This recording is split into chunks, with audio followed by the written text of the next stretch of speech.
Se denomina insurgencia al movimiento que un grupo de personas lleva a cabo o en contra de una figura de poder o a favor o en contra de una causa en particular.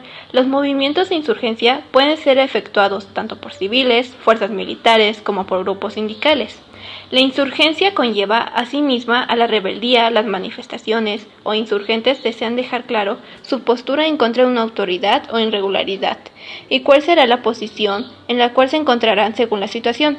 La desobediencia civil o incumplimiento de algunas obligaciones suele ser el modo más útil de realizar un acto de insurgencia. Sin embargo, existen casos en los cuales es inevitable el enfrentamiento armado entre los cuerpos de seguridad y los insurgentes. El movimiento insurgente empezó primero por pequeñas juntas secretas en el estado de Querétaro. Se nombró a Miguel Hidalgo como jefe del movimiento y este señaló el 1 de diciembre para el inicio del levantamiento. Después se cambió la fecha al 2 de octubre porque los planes de Hidalgo fueron revelados y tuvieron que adelantar el movimiento a la madrugada del 16 de septiembre de 1810 en el pueblo de Dolores. Gracias a esta situación, Hidalgo se vio obligado a acudir al pueblo. La respuesta del pueblo fue inmediata y se unieron campesinos, peones, mujeres e indígenas, empuñando garrotes, machetes y las pocas armas que tenían a su alcance. Miguel Hidalgo y Costilla, 1753-1811. Un obispo versado en las letras francesas y también conocedor de las lenguas indígenas más importantes de su región. El padre de la patria fue un erudito que recibió las ideas de la Ilustración y entendió el problema de la Nueva España. A las 5 de la mañana del 16 de septiembre de 1810, el cura Miguel Hidalgo tocó la campana de su parroquia, y el que se conoce como el Grito de Dolores, que inauguró la lucha por la independencia. A partir de entonces, lideró a más de 6,000 soldados y tomó la Lóndiga de Granaditas en Guanajuato. La lucha de Hidalgo continuó durante un año, en donde se desempeñó la batalla del Monte de las Cruces o el de la batalla del Puente de Calderón. Pero en marzo de 1811 fue capturado por el ejército real y tras un juicio militar fue fusilado el 30 de julio de 1811 en Chihuahua. Ignacio Allende, 1769-1811. Nació en San Miguel el Grande, que hoy es conocido como San Miguel de Allende en su honor. Un año antes de comenzar la independencia, comenzó a participar con José Miguel Domínguez y su esposa Josefa Ortiz de Domingos en ese proyecto. En un principio, él motivó a Juan Aldama para que comenzara la lucha, pero por diversos factores tuvo que acceder a que fuera Miguel Hidalgo quien comenzara el movimiento. Participó en la toma de la Lóndiga de Granaditas, la batalla de Monte de las Cruces, la toma de Valladolid, de Guanajuato y el Puente de Calderón, hasta que igual que el cura, Allende también fue apresado y fusilado en 1811. Josefa Ortiz de Domínguez, 1768-1829. Criolla y huérfana, fue enviada a la Ciudad de México a estudiar a un colegio propio para mujeres. A los 23 años contrae matrimonio con el corregidor de Querétaro, y cuando su hija se compromete con Ignacio Allende, ella abraza la lucha de independencia. Fue una de las principales mentes que formó el plan de lucha, y cuando la guerra era inminente, ella continuó apoyando a los insurgentes a pesar de estar encerrada en su casa. Cuando doña Josefa se enteró de que habrían sido descubiertos por la corona, la avisó inmediatamente al cura Hidalgo, lo que hizo que la guerra siguiera en pie. Juan Aldama, 1774-1811.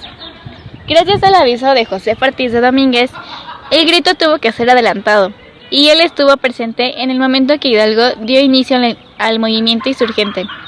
A partir de ese momento, participó con Allende en las primeras luchas. Tras su muerte, en julio de 1811, su cabeza junto a la de Allende, Mariano Jiménez y Miguel Hidalgo, fueron exhibidas en la Lóndiga de Granaditas, como ejemplo para quienes quisieran unirse a la causa. Finalizada la independencia, sus restos fueron enterrados en el altar de los Reyes de la Catedral de la Ciudad de México, casa del sacerdote José María Sánchez, y a las que asistían el corregidor Miguel Domínguez y su esposa Josefa Ortiz, además de hombres de leyes, algunos comerciantes y varios militares, entre los que destacaban Ignacio Allende, oficial militar y pequeño propietario de tierras, y Juan Aldama. oficial también, hijo del administrador de una pequeña industria.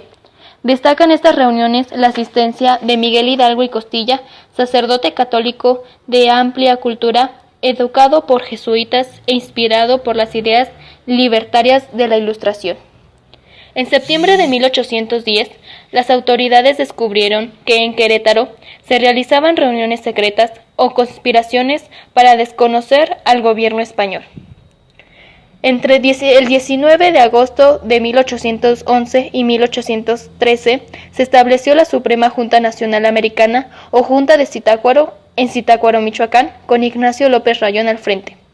Rayón había sido secretario de Miguel Hidalgo hasta su prendimiento y se consideraba depositario del ideal del cura, sobre todo en lo que se refiere a la manera cómo debía estar constituida la Junta Nacional de la América Mexicana.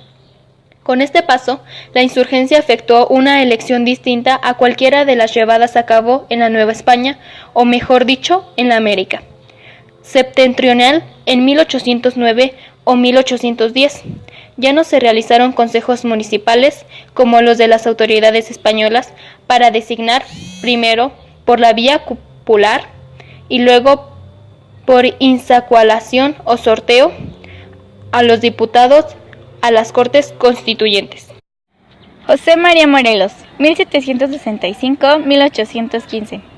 Por encargo de Miguel Hidalgo se unió a la lucha de independencia y durante su cargo como jefe insurgente en el sur de México tomó la mayoría de las ciudades importantes. Su participación en el conocido sitio de Cuautla es la hazaña militar más famosa después de sobrevivir unas cerca de 72 días impuestos por los realistas. Morelos logró escapar y así reforzar su ejército. Organizó el Congreso de Anáhuac, que fue el primer cuerpo legislativo de la historia mexicana, y ahí presentó los sentimientos de la nación. Este documento es uno de los más importantes en toda la historia mexicana. Incluye un pensamiento liberal, que exhorta al pueblo a conformar una nación independiente que no permanezca bajo el yugo de ningún otro orden político que no sea el establecido por el mismo pueblo. De gran habilidad intelectual, muy buena organización política y estratégica, Morelos es una figura elemental en la historia mexicana.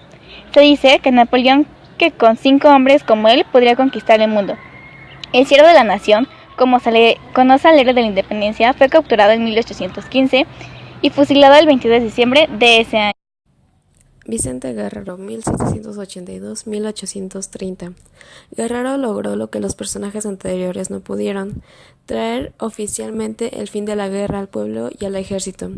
Con una vida a los cerros, conociendo a los indígenas y recibiendo una educación militar extensa, Guerrero fue un habilidoso militar que participó en el sitio de Cuautla, la batalla de Izúcar, la toma de Oaxaca, entre otras. En diciembre de 1820, principio de 21, se enfrentó en las fuerzas realistas de Agustín de Iturbide, superándolo estratégicamente. Ante eso, Iturbide decidió unir fuerzas con él y a través del plan de Iguala tomaron el ejército trigarante, finalizando así la lucha de la independencia. Agustín de Iturbide, 1783-1824. De movimientos complejos, parece que Iturbide siempre buscó estar en el equipo ganador. Cuando la lucha comenzó, reprobó el actuar de Miguel Hidalgo y se reunió en las filas del ejército realista para terminar la lucha. Pero en 1821 decidió formar con los insurgentes el ejército trigarante a través del brazo de Cantempan y el plan de Iguala tras el final de la guerra. Nueva España tuvo en La Plata con Zacatecas un tremendo poderío económico que España indudablemente quería mantener.